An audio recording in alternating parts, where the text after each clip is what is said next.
led to inflationary pressures, disrupted public service delivery, weakened investor confidence, and strained household incomes across the country. Earlier this month, the Bank of South Sudan issued a directive banning the hoarding of currency and essential commodities. The central bank warned that individuals, businesses, and financial institutions found in violation will face severe penalties, including hefty fines, account freezes, and potential criminal prosecution. In a separate move last month, the Bank of South Sudan has also introduced new regulations requiring all travelers entering or leaving the country with 10,000 US dollar or more to declare the amount in writing. Travelers must complete an official form available in all border points and present the funds to customs officers along with supporting documentation showing the source of their money. At the state level, the Commissioner of Juba County on Wednesday issued a directive imposing new taxes and services fees. These include charges on building plant approvals, rental assessments, signpost permits, slaughtering fees, royalties, and town rates affecting businesses such as companies, warehouses, factories, communication towers, and retail shops. With these major shifts taking place at both national and local levels, the key question is, how will these economic policies impact the daily lives of South Sudanese citizens? To help us unpack this, I am pleased to be joined by Mr. Abraham Aliat, an economist and senior economic advisor for Economic Cluster. Good to have you on this program.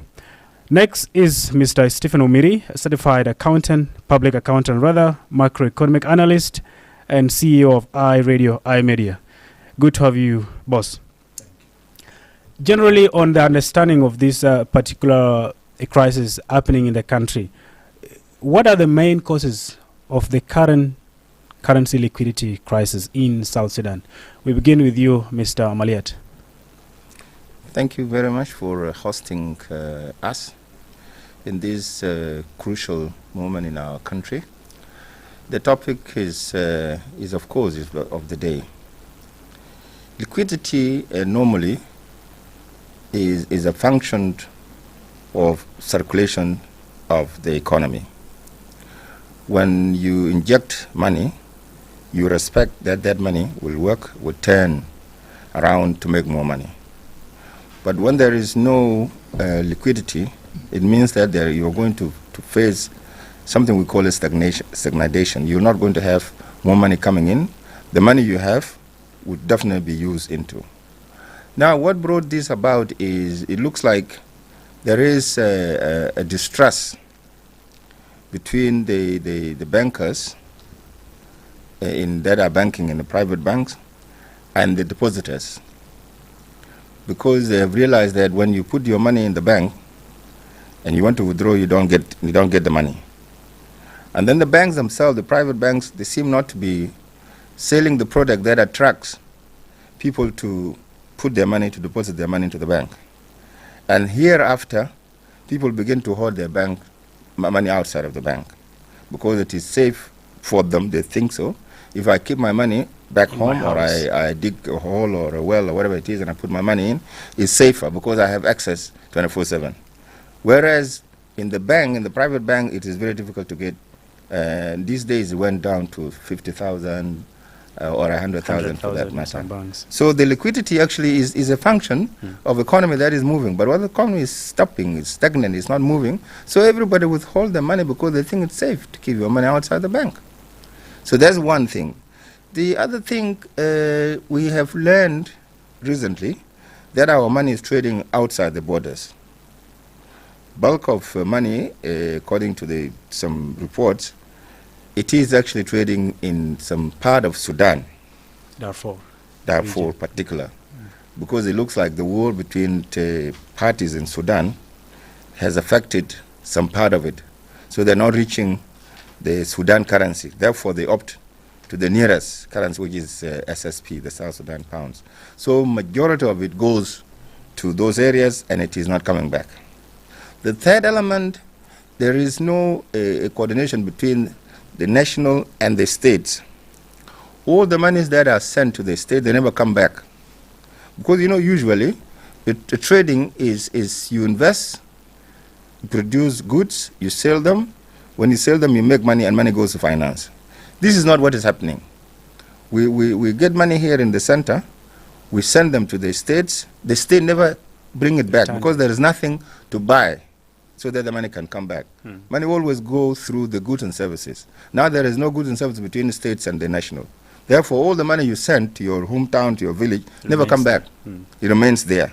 So now, actually, we are draining out the liquidity from the center to the states. And the state never come back because there is no trade between the states and the national. There's no trading. All what we produce usually is consumed in the states. It never come to the center.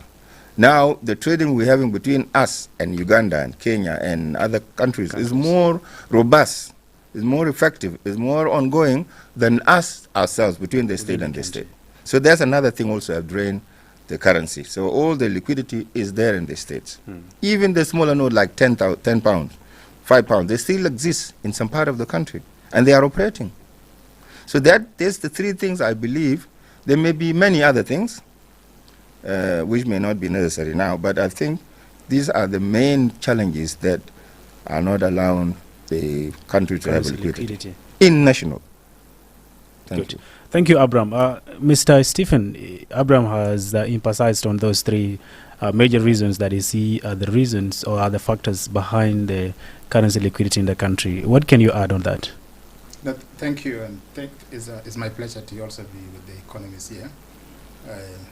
I generally admire macroeconomics, and because of it encompasses the entire economy, so it's easy for you to look at it. So I agree with him 100% that all the three factors that he has listed are correct, and we can agree that the major thing is hoarding. Simply because of the explanation that is given. Even if you go to many countries, there's always many branches of central bank or commercial bank across the country. And the purpose of commercial banks across the nations is for easy transactions, so you deposit and you withdraw. Now, in our country, the only financial services that or unit that are spread across the country is forex bureaus. And those are not even stable forex bureaus because they have no capacity to move large volume of currency back into the center, into Juba, where the central bank is resident. So money that we have in the country is scattered at the state level and is not able to be brought back.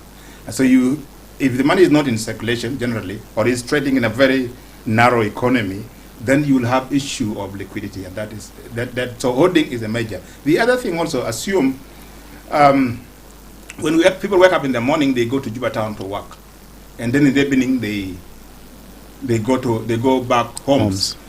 Most of our business, our economy is run by foreigners, entirely run by foreigners.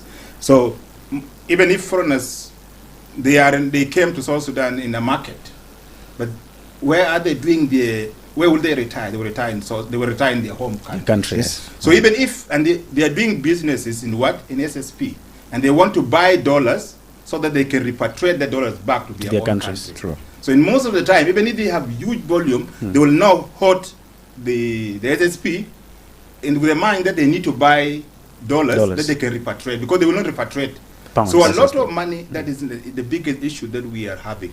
Until if we are trying to address symptoms when I look at things, but there's a major thing that we are not looking at. If we can now invest in our local businesses, then the money will circulate within our economy, and that is where we can be able to solve some of this. So the other major thing also that I think is another factor that is contributing is political instability, because there's no foreign direct investment that is happening in our country. Most of this, the Ugandan, the Eritreans, the Kenyans. Kenyans are better because they are in banking sector.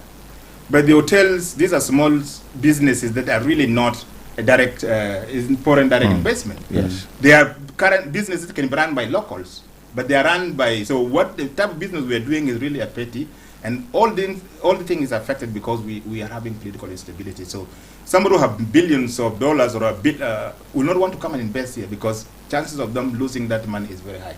And that contribute to a measure. When US withdraw their money, US government withdraw their money in the country, that also is contributing. In my own opinion, that is another factor that is also contributing, because what was happening, they were giving funding to NGOs, and NGOs were employing locals, and locals were paying PIT. Many of them now have lost their jobs, and they are not active economically again. So there are a lot of factors that we are going through as a country. That is true. Thank you so much, Stephen. Mr. Abraham, there's this question that has always been raised by the concerned citizens that since South Sudan got crisis, there's no any economist that has ever stepped in to really tell us exactly how long has this cash and foreign exchange, been affecting the country. Others may say, it started in 2013, after the war broke out. Others say by that time it wasn't like that. It became worsened in 2016, and it keeps, it goes worsening. Can you be specific on that? How long has this been affecting the country? I think this is one of the questions that is ringing many people's minds, because from the start, when we signed the CPA, there were some emergencies that need to be put in place. One of them is a sound economy policies, and then the rest followed in. Now what happened, I think our leaders, they digress a bit from putting a sound policies and run into cash economy, because the liquid money comes from the oil. And having cash in your hands has made some of us not to think, what if this cash ceased to exist? Yeah. We did not have that, and we became so busy with peripheral issues. Our relationship with the North, with the Sudan, and and then how we can transport the oil, and how can all these things actually took really a chunk of our time. We've never thought, okay, what should we do as a home backfold? So we did not have a real good policies in place. Second to it, we have not thought of, okay, people think about money, but it is not money that matters first. What matters is what do you want to do, and how you want to do it, when do you want to do it, and then how you sustain it. Then later on you ask how much money it will need. We have not thought about the developmental projects that actually can generate money. We have not thought about them. We have not understood development horizontal and upwards. We have not thought about that. We have not thought about connecting the consuming side with the production side. We have not thought about that. That's why there are no roads, Then came to this instability. We also thought about who will become the president, who will become what. Also, these matters, they suck in our energies, and we went into a lot of fight. Who will become, but even if you become the president and you don't have these very basic needs, infrastructural needs, you will not be stable. So we have forgotten that part. Now, when we came a little bit stable, we were also pushed by some agencies that really do not want stability in the third or developing countries. The World Bank, for instance, or the IMF for that matter, they were talking about how do they want to check the value of our pound versus the dollar. And they push around. I know some stages, our pound was better than dollar. You would even want to have pounds and dollars. You see? But they saw that as a strength. Even though there was no policies around, they seized the moment when there is no policies to inject wrong ideas into people's mind, and then we went to evaluate our currency without any reason. There was no studies, there was no reason at all to sit down and say, well, this is our dollar, it has to go down, and then pound go down and dollar goes up. There was no reason. They should have sat down and find exactly what's the value of our pound in a study. So you need to see what do you export and what do you import. Normally, the currency is evaluated if you export volume, and then import less, then your currency be in demand, because anybody want to bring things in South Sudan must get your currency, must get pound, not dollar. So these were actually, we missed that point. Then it went on, nobody actually been stable to sit down. We are thinking about peace, we are thinking about stability, we are thinking about war, we are thinking about the neighboring countries are not with us, these are not this. So we have not actually sat down. We never take even a minute to say, hey, hang on. What if all this goes? How do you come back? How do you survive? We have forgotten that part. So that's where we actually, we missed it from that point. The late Chairman Dr. Jones was very clear. He said one statement that I always remember: let's use this money of oil to fuel agriculture. Yeah. So the backbone of our culture, of our country, is agriculture. And we had enough money to do so. But I thought being cash in the hands, and I think cash is an evil thing. Having cash, that's it, all these countries, even America, there is a certain amount of cash you are not allowed to carry, you know. So the Bank of South Sudan making the moratorium that you should tell us where you get the money. That's not the case. Having cash itself, people believe I have cash so that I'm secure, you know. So I think this is where we got it wrong, and I believe my brother would have another angle. But this is, to me, this is what we have not thought, we have not sat down, we have not examined other countries, how they made their stables in their economy, in their development, in even their policies. Why were they stable? Uganda had war. And when NRA came, I think they thought this thing out first. You have a stable economic policies. That's number one. You have that, then no one will play. And then now you do other things. So I think this is where we missed that point. Steve, do you agree with Abraham? Yeah, I do. I think our crisis started immediately after the 2013, but when we moved into 2014, I think in 2014 is when when devaluation was done. I am not 100% sure with the exact date. But then, as he said, there were no studies. But when you develop your money, when you devaluation when it is done, when you devalue your money, definitely the money loses its value. And what happened when that happened? You create inflation right away. Because if you were buying this pen with one SSP, now you have lowered the value of that pound. You need to pay more to buy the same pen. So if I was buying at one SSP at the time or two SSP, this pen now, after I have the money has lost value, I need to get another 5 to add on the previous 2 to make it 7 to buy a pen. So it lost, the money keep on losing its value, and that was the stand where, that was the point where we started having a serious problem. And that was because there was, at the time, IMF was around and was the darling in town because there was also this crisis, and the one with money was an IMF. And he was advising our people, and instead of our central banks and the government said, allow us time to do some studies. What are the benchmark that we need to do to be able to do reference point? But say, no, you do this, it will allow you to have more cash to pay your soldiers, to pay these people. And we took it from the face value without research, without studies that can back our decision making. I think that's where we started. And then with times, we started having a lot of challenges, conflict. And with this conflict, now you create more fear, and then banks started giving restriction, putting limit of what you withdraw. And then people started losing faith. So if I'm going to deposit my money in the bank, and I'm going to stand for close to 1 hour, and at the end I'm told you can only take 100 and have emergency.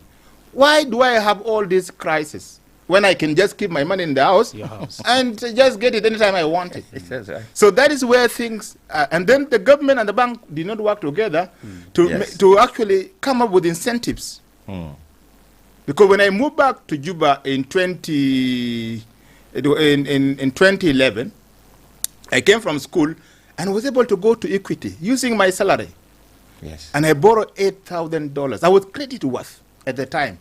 Today, almost South Sudanese are not credit worth. You cannot write a South Sudan. So Sudan are seen as liability. They cannot even they cannot have loan. Yes. Even if they have the piece of land, the foreigners is seen as more credit worth or more trusted than somebody who is a South Sudanese. We are seen as serious high risk.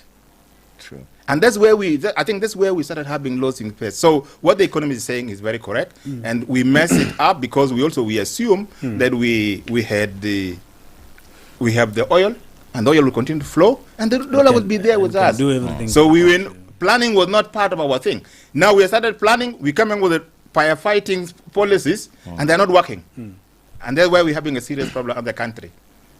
Good, Steve, as an analyst on macroeconomic, has this crisis impacted the central bank's ability to stabilize the economy?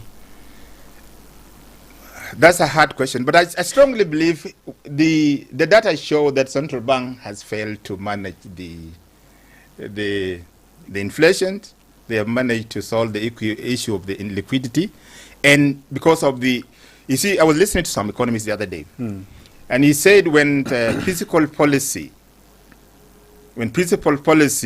override the monetary policy, then the central bank power is taken.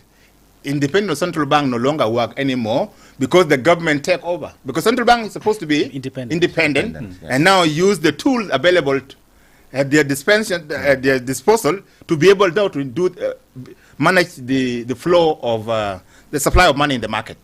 Today, if you ask a central banker, how much money do we have in circulation? I don't know if they have the data. I was talking to a banker the other day, and he said he believes banks hold only 9%, and 91% is outside the bank. True. That's true. I said, what? 91% outside the banking system? Yes. Only 9%? Only 9% is in the banks. I said, yes, that's why we're having this issue. So that goes back to the central bank, and I think central bank is trying to do their best, but then there is also other branch, the fiscal policy, which is where the government is spending taxes, are also overriding what the central bank is doing and having. But I will allow economists to give us better understanding of the whole thing. Yes, what is your reaction on that, Mr. Habram? I really follow Mr. Peter. That's a good analysis. He has picked the core of it. The central bank is by its act is supposed to be independent. To only work on monetary policy, because government is supposed to be the one developing policies and give to the Bank of South Sudan to implement. Now, the relationship between the policy developer, policy maker, and implementer, it becomes a subordinate. That's where this thing came to be. Now, the government can tell the Bank of South Sudan, you do overdraft of 10 trillion. Yeah. Now, the government has not put some measures. This 10 trillion, when it is overdraft by the bank, where are you going to get it? It's interesting. You see, you have to make sure you do this point so you know that there is risk for you printing money and you don't have the backup for it. What we are seeing, we should have a team in finance and the Bank of South Sudan, or say for that matter, the economic cluster. There should be a team of almost economists or almost people understand the financial matters. Because when you work as a team, economy has got various fields and disciplines. There is banking, finance, economic, and trade. All these, if you bring them together as like-minded people, then let them develop the understanding how this economy can go, you will be able to have some stability. But if there is no cohesion, if there is no collectivity, there's no one-way approach to this, then now you are going to have various issues happening. So the Bank of South Sudan, we may not blame the leadership that much, but its government itself has to have a very firm, clear policies, so that we avoid the overarching or subordination and think of that matter. But it continues if we don't address this as a collective group. We have to address it collectively, because to avoid the misunderstanding And also these, a minister and minister is a policy driver. The governor is also another policy driver on the other end. But if you don't give them also a chance, a time, because these economic matters, they take time. You need to do what we call incubation. You put something like an egg. Egg has to go through a process for it to become a chick. But if you think that your chicken lay egg today and tomorrow you think that it will become a chick, no. So they need some stability. These people need to be given a chance. They also, when they come, they have to present what exactly they will be doing. They have to have a clear policy. It's like that the president and whoever there say, okay, this is what you want to do? Yes, okay, show us. We give you 100 days, tell us. Give you another 6 months, tell us. Another 18 months, tell us. Now you'll be able to give accountability to these guys. Now if you bring them tomorrow and then next day they go and so on, then president is looking for a solution, which is okay. But these people should also come up with exactly what they will be doing if they give them the portfolios. So that you have some accountability. So now the fiscal and monetary policies are like a chicken and egg in their own nature. Yeah. Thank you. Thank you so much, Abraham. Now, to two of you, or let's say both of you, we have international and regional dimension questions that I would like also to inquire from you. How is the liquidity crisis affecting South Sudanese relations with foreign investors or donors, rather, in that aspect? First, let's start home before we go to outside. The liquidity crisis currently has resulted into. Okay, Abraham talked about it today. That when you talk about liquidity, you're talking about circulations of currency within the economy. No, currently, because the money, the government do not have cash or do not have liquid money. They are not. The people were not able. The government is unable to pay salaries. That is a common thing that is affecting civil servants currently. Public service and civil servants are all affected. The teachers and the people of the government offices are not being paid. If you are paid today, you wait for another 2 months or 3 months to get your salary. And so that is the major impact. And when you have that, you're creating another thing called high cost of living. You're making life harder. So everything, the commodity prices goes up, and you're not able, even sometimes, you're not able to feed yourself, to take your kid to go to school, to eat balanced diet, because everything is expensive. So that is what is, if you look, there are many factors that is affecting us. But when it comes to liquidity crisis, and we talk about regional, then we also, you talk about the issue of we depend on imports currently. So we 100%, most of our goods most of the consumer goods are being imported from so that has actually given us the issue of limited supplies of goods, and as a result of lack of liquid money or lack of money in circulation. So the traders are not able to get money. They're struggling very hard to import goods, and when the goods are limited, then now the prices can be hiked because there are few goods and many people chasing that goods. So that become a big issue. So it's from that side is I'm looking at it in a way that it is giving us, actually giving our our neighbors more advantage than us. That's why everybody is coming, bringing their goods here, because we are not able to do our own here. So generally, there's this thing called the balance of trade. The balance of payment, the balance of trade is really not in our favor. Is in the favor of the other countries. Yeah. Okay. What can you add on that, Abraham? I think what Mr. P said is just very, very clear. They regionally, as earlier we talk about the liquidity, for our traders, as we know, our traders most of them are from the neighboring countries. Ugandans are from Uganda, Somalis and Eritrean and Ethiopians. What is happening in the real sense, there should be no liquidity involved when you're doing bilateral trade or regional trade. Because you remember, initially there used to be something called a letter of credit, LC. You have your own bank accounts here in South Sudan, and then you needed goods from Uganda. Say, for example, Azam, which is the flour. This dagiq is produced in Uganda. And the producer in Uganda has a bank. So if you want to import Azam from Kampala, you should be able to go to your bank and say, open for me a letter of credit.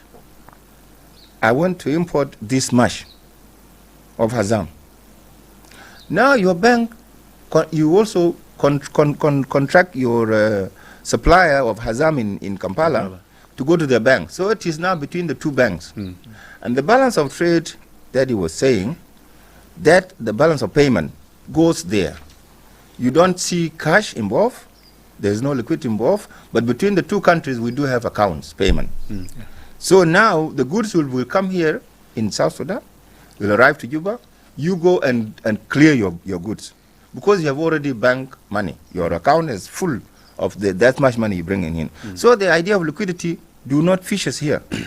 It is between a bank and a bank, and then between the two countries we do have balance of payment. So we have here and they have our money there. So now what happened is that instrument called letter of credit has been withdrawn from activity, and that's why you see everyone needs cash, so that you go and buy cash. Is also, as Peter mentioned earlier, one of the things that actually shifting or siphoning our cash away is this idea of buying dollar. Because somebody who sold chapati got 500,000, he will not take them to the bank. He will wait for another 100,000 to buy $100 and then send it back home. So we need to review this. It is also one of the things that affect, because it is between us and region. That's why liquidity affects the region as well. You see? So two things. We must really regulate. This Jakwali business must be only South Sudanese. Any business less than $5,000 should not be given to anybody. Should be South Sudanese. Two, we need to review why did we withdraw the letter of credit. We open our accounts with the neighboring countries. We introduce letter of credit. No one should see cash. If you are importing, just go to your bank. Bank will do all the transaction. You receive your goods, clear them, and that's all. And so you are not allowed to touch any cash when you want to import something from overseas. Also, we should encourage, because we do have a lot of products here that also can be exported. We have fish. We have coffee, excuse me. And we have even meat. You see? These things are ready. We should encourage this also so that we bring money. So it is, we should not always be depending on bringing. We should also send something out.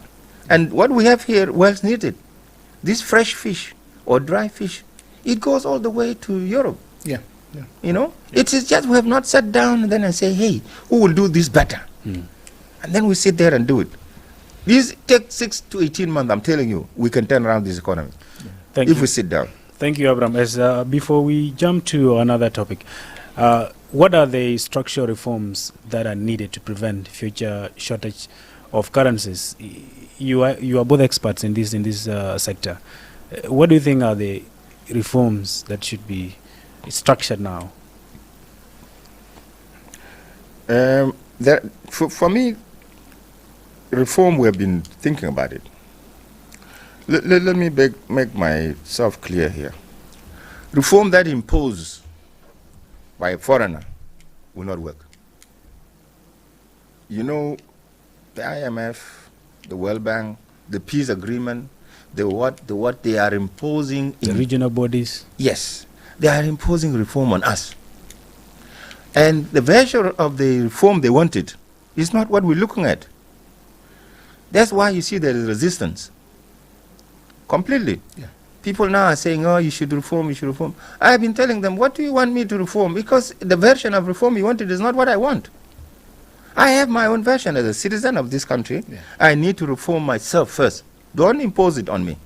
That's why reform is not moving, because it is being enforced. And other people took the advantage of this gap of imposition and the will of the people, and then they run away with so many things. What I want people to understand first, we should establish the relationship between the civil service in this country and the government. Because civil service is the state, is owned by the country called South Sudan. And then at times government change.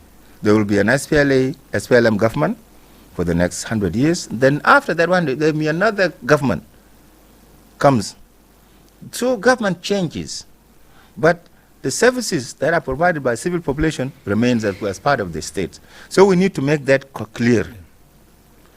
Another structure we need to do, we need to separate, as we said earlier, the monetary and the physical policies. They must be separated. The other thing we need also to create infrastructure between the national and the states. The states now are operating as if they are a part of their own country. Yeah.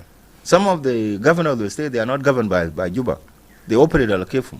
They can introduce fees, they can introduce taxes, they can introduce things do not even belong to them. Because the center is busy with something, we don't know what it is. So this also, that part of the structure must be done. Number 4, the resources that we have. You see, there's a law said anything below 1 meter in the down and surface is national.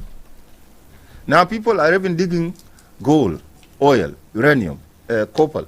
These are actually mined below 10 meters. Yeah. The state is exploring those alone without the national.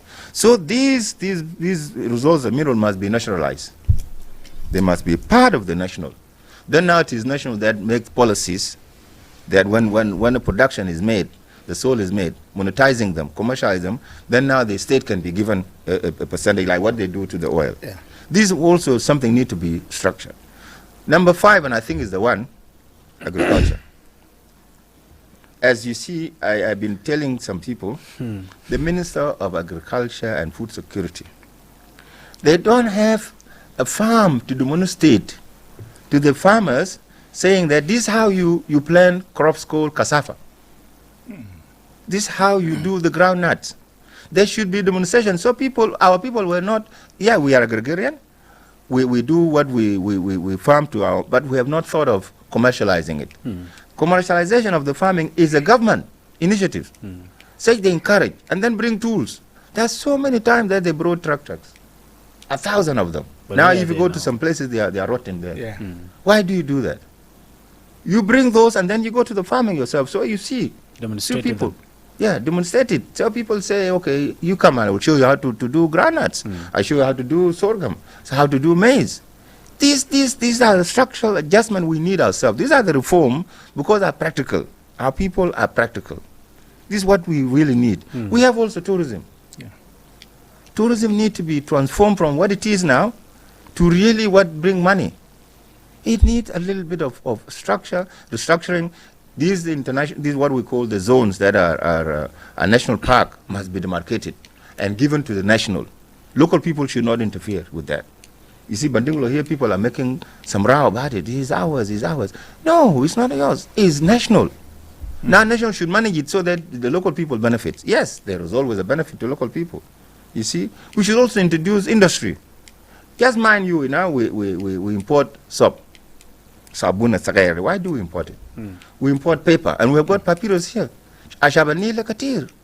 And it is actually one of the best paper you can, even the Egyptian, that was the best paper in the world from this. What do we need? We need just a small factory for us to produce toilet paper, or even the stationaries. We also need water. Now water is controlled by foreigners. What is that? Even the trucks. There are certain things happen in this country, and we blame. We need to structure ourselves. Yeah. That's very important. It does not need anybody to go to Oxford to come and do it. Completely. It's just us. We should stop laziness. You see, this oil money, I'm happy now, is dwindling, is going. And the more they don't exist, that's the time we raise and wake up and see what we can do. I think this will be my contribution. Yeah, thank you. No, thank you so much. I have consistently says, so let me say I'm a bit privileged that I meet with a lot of diplomatic community. I meet with a lot of ambassadors, and I hear what they say. And most of what they're saying, you guys have one of the beautiful country. He said the world today is fighting about the rare earth minerals, and you guys have them here. Yes. But why are you not able to abstract them? Why are we closing our embassies? Because there's a new world order brought by the election of Trump. And we, like the European, were not in the past investing or supporting the military. They were not the budget. They were not supporting much of the budget in the military. Now Trump has come. There's issue with the issue of the military things. Most of their budgets are going to build their defense. And they said, if your country today stop this political competition, and you agree that you will only have one president at a time, and allow the president to do their work, wait until there's another election or any competition, there is now open competition, people can invest in your country to support you, to abstract your mineral. Will be doing partnership instead of doing just partnership and trade, so that you benefit from your natural resources. But now, because of the war, because of insecurity, you are not able to benefit from your country. And so if we can stop, if we can stop this political competition, like there's some places today in this country that are controlled by a particular group of people. Yes. And the Simon Akoye with the NRA, he's not able to collect taxes because there's another territory that are collecting their own taxes. True. Because they control. One country, different system. Why? Because there is some confusion. You go here, in the past you used to drive directly from here to here. Today you can still go from here to here, but with a lot of fear, and you're afraid you might be ambushed on the road. So this issue of political instability that has caused us not to pay our people has also made our people to be parasite. Yes. Today, driving a car is like you are a criminal. You are stopped here by traffic police. You'll be stopped at then another place. You are stopped, and you have not made any traffic offense. Why? Because that is their survival. Yes. So you'll give them something small. And what is bringing all these things is because people are not getting their salaries, and because if they're not getting their salary, they have children and family to feed at home, and they live as men and women to come as breadwinners. When they go back home, they have to carry at least kista bread. Lazim, you don't go as us, you go with the bread in the evening and something. If you are not getting your salary, then these are caused by some of the political. So the economist Milliard has mentioned many. So I'm trying to look at the bigger thing, that if we can really, really stop this political instability or political competition and allow the current government to do their best, yes, then we will be able to go and farm. The Nilotics are both agriculturalists and cattle keepers. yes, Pastoralists. They're pastoralists. So we also farm. So you will still have the milks, and you still will have Abdurra for you to be able. So you will not need the gig from Uganda. Yes. I will have my small fish. I will move it because there's nobody will stop me in the river. I'll move it here in Juba, and I will take what is in here in Juba to Malakal and other places. And these things are happening if the country is open up, and there's freedom of movement without restriction. So if we can really sit down as South Sudanese and stop this, I think we can move forward. As from there, we can be able to do what is technical. Thank you. What Abraham is doing are purely technical, and they can be done by expert. Yes. Yeah. Thank you, Stephen Abraham, for all your inputs on the political, on the national economic affairs. Now let's come to Juba County, where the government has imposed new taxes on, affecting businesses, such as rental charges and all this kind of fees. What do you think is the rationale behind imposing these taxes? So as an accountant and somebody who studied some of these things, tax, auditings, and finance, all tax is a must. Taxation is a must. Someone, I think it's an economist who say it, or philosophers who say it. There are two things that you are sure of that you will not miss. They're compulsory. One is tax. Second is death. These two you cannot miss. You must, at one time in your life, you must commit to one of the two. And so taxes are important. Our biggest, because when you collect taxes, when the government levy taxes, we use it now, government used to finance the projects. Finance education, finance healthcare, finance roads, infrastructure. Government use that money. Our problem is not how much taxes are being collected. I think the question we should be asking is the taxing that people are collecting used for the right purpose. Good. So when Juba City Council say they want to introduce consumption tax, because when that is a consumption tax, when you say you are charging slaughterhouse or people or butcheries guy to some amount of money, where will so this is purely you're talking about the meat. So they will now, what do they do? Because they bought the goat or a cow from someone, and now you are giving. So when they transport it from where they bought the car, maybe with a rickshaw or something, and so that is an expensive they have in car, and they are there in business, not charity. They are in business to make profit. So when you increase consumption tax, they will add that on the final price, and who is going to suffer? Is the final consumer. Is the consumer who is going to suffer. So sometimes our leaderships or our leaders don't evaluate some of the decisions that they are making. That what is the fate of this common person? And if you are introducing a tax of that nature, is public participation? What is the role? My role as a citizen. Have my role been taken? Is there public participation? Did I give my view that I think this is the wrong tax to bring in now because it's going to make me, you're going to put more pain to me. So I think that is a wrong time to introduce that tax, because already not everybody is eating meat now. Very few privileged ones are eating meat. How much is a kilo of a meat? If you buy a goat, it's 50 now, a kilo of goat meat. If you buy a cow meat, is around 30 to 40,000. That's one. Very expensive. It's expensive for a common person.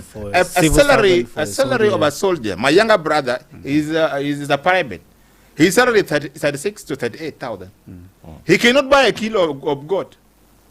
And now you are putting more levy on that. So that is wrong, and because the public participation is not there.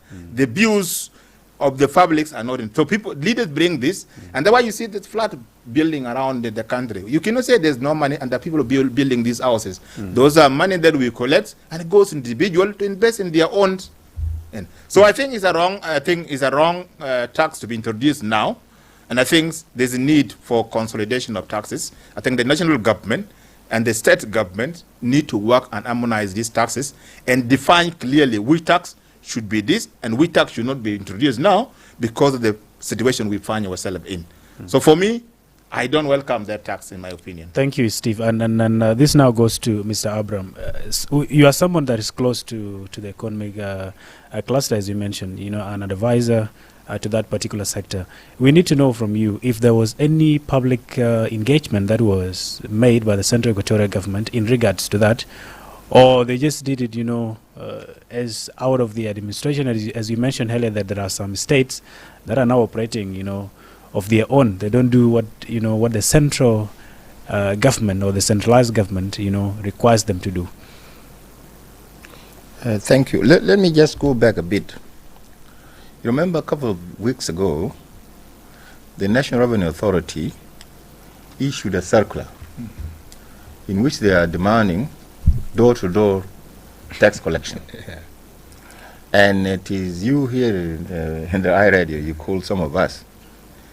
And my response was to say, look, there are fundamental things you can never sit down in your office alone and you make circular, because they are part of the national budget. When you want to introduce a new tax, it has to be from the very, very low unit of a demonstration all the way to the national. It has to be discussed and debated until the final end of it is the parliament. Parliament agree, we are going to charge 10%, 10%, 1% of this. Now charge, agree, and then go to the president and become a law. No one in between these 12 months has any right at all to prescribe and introduce a new tax or new tariff. That is illegal. So that's why the door-to-door policy failed. The Central Victoria actually got this. When I was talking, they pick it up and they say, yeah, this is not, it's not legal and so on. And they made a point out of it until it was averted. Now the same Central Victoria came back and goes to the same Panya Road, you know, to say, I am going to introduce a new tax or new levies on this, Who gave them that right? First of all, there is no public awareness has been created because all of us, we live in Juba. And by the way, let me make this thing to Central Victoria government. These people living in Juba are part of Central Victoria, regardless of their tribes. I come from Lake State, but I'm not in Lake State now. I pay everything here in this state. So this is my state. If there is any conversation about the tax, about the services, about the goods, we should be consulted, all of us. It's a public issue. Now, I concur with you. The Juba County do not have any slight right to sit in the middle of nowhere and introduce new tariff or new taxes. Has they done their budget? And if the budget of the county is done, where are we? We are a part of the county. We have not been asked, we have not been consulted. Because we can even propose other text than this. Second to it, earlier in 2017, 2018, I was one of the team that we study and we introduce what we call tax demarcation. We have got 3 layers of the government. There is what we call the local government, the state, and the national. We did a very good demarcation. We know which part of the tax that should be taxed by the local government, which one should go to the state, and which one go to the national. And then there is a percentage along the way that goes to the next level. The taxes that are collected by the state, we used to collect rental tax as national. I'm the one who said no. You cannot collect rental tax for an NGO that is renting a place in Malakal. Where is that house sitting, or that property? It is in Malakal. Where are they getting the services? It's Malakal government. So their rental should go to the Malakal people. If you are employed by a Unimis, and you are in Fashoda, for that matter, you tax PIT yours. Why would you come to the national? You are getting all your services from Fashoda county. So you pay that one. But there are certain big percentage, maybe 60% of that tax should come to the national. Because what we call here, the big pie is here. And all the what we get from the state should come and then make a national budget. Because there is nothing for the national. You see? So now the county of Juba sitting and introduce new tax on meat. By the way, meat now, somebody make a joke. He said, I went to my doctor and he asked me, how long you have been eating meat? I told him, for the last 6 months, I have not tasted meat. He prescribed meat. He said, you go and eat meat because you don't have an iron in your system. So you can see now meat become actually not only a commodity, it becomes a medicine. So how do you just put another tax on the meat? You don't know what it is. Already this meat has been taxed to finish. If you bring it from Torid, you bring goat from Torid, you pay tax. Then you transport it, you pay. Then you come to Juba, you pay. Now you go to charge meat. This is unbecoming. It's not acceptable. They should be asked, please stop that, and ask your government, ask the state government. State government has not been informed on this. Would have not accepted. So I agree with my brother William. We really feel this tax should be struck, should be revoked completely, and then let people die. But after all, where is the purchasing power? Who is buying that? Even if you put tax there, who is going now with no tax? Nobody's buying it.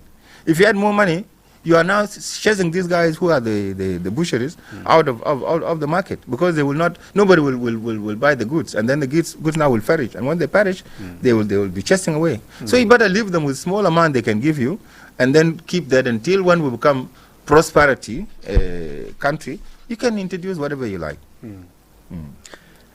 Thank you so much. I think we have come to the end of our program for today, but we'll have just one quick question on the fuel prices currently in the market. It has been observed that the prices of fuel are slightly risen for the last 2 days to, I think, from 6,000 to 7,000, if I'm not mistaken, per liter. No, it's true.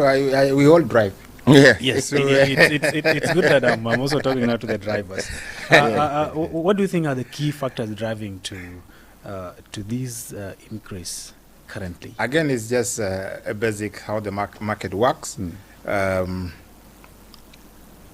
Everybody, especially petroleum industries, are very sensitive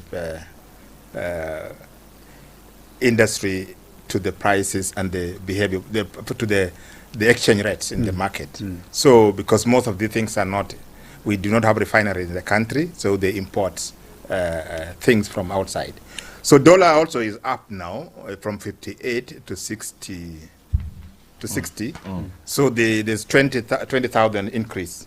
Yes. And I think that is what they are trying to factor into their prices, because if they continue to sell at the previous price and they're going to bring new stock very soon, they will have a deficit in terms of their exchange rate when they're going to exchange. So they want to match it up.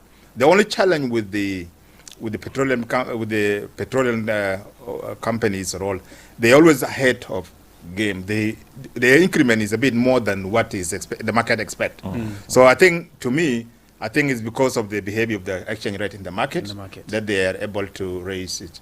And when petroleum goes up, everything, other thing, even if those are not affected by petroleum, they say Raksha can't jab.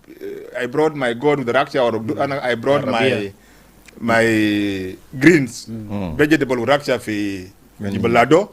So everything, all the prices they go up because of the petroleum has gone up, or the fuel price has gone up. So in my opinion, I think that could be the reason why the thing is happening. Again, central bank need to come in. I don't know how they're going to regulate that again, because more pain is coming again, and people will still complain. And when the prices, when you set a benchmark, when you set a price, it's always difficult for you to lower the price. You can floor the fuel, but the goods in the market prices that will come down because they are having another price, and they're looking at the markup. They want to see a different as this thing goes. So I think that is my observation. Abraham, do you see this affecting transportation? Yes, indeed. Not only transportation alone, as he said, it is affecting everything. You know, fuel, by the nature of fuel, is the one actually fuel everything to move. It's the driver of the whole thing, because that is called energy. Without energy, you cannot actually go to an inch. And this is not the first time, by the way, for it to go up. When the dollar came to 5,000 something, it went all the way close to 8,000. Yeah. You know, you're talking 6 to 8 months back. Yeah. It went to that much. And dollar was between 5 something to, it was under 600. Under 6,000. It went that much. For some reason, it came down to 6,000, but the dollar kept. Then the dollar moved up.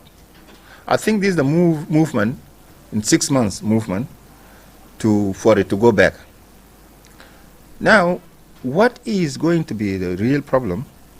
These NRA people, I am told somehow they also introduced their own charges on fuel. Taxes. Yes, because there is this new policy you pay in Mombasa. Yeah. If you don't pay dollar cash in Mombasa, you'll not be allowed to come in.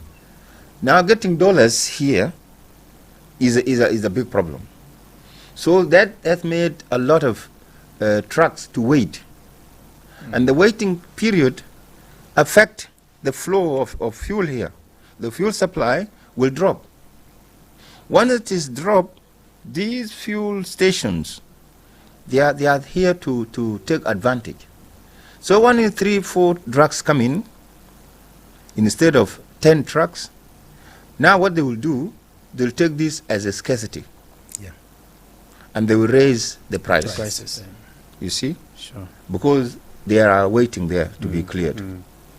So this is actually one of very common element the traders always take. Yeah. Scarcity, even if they know it is next door, they raise it.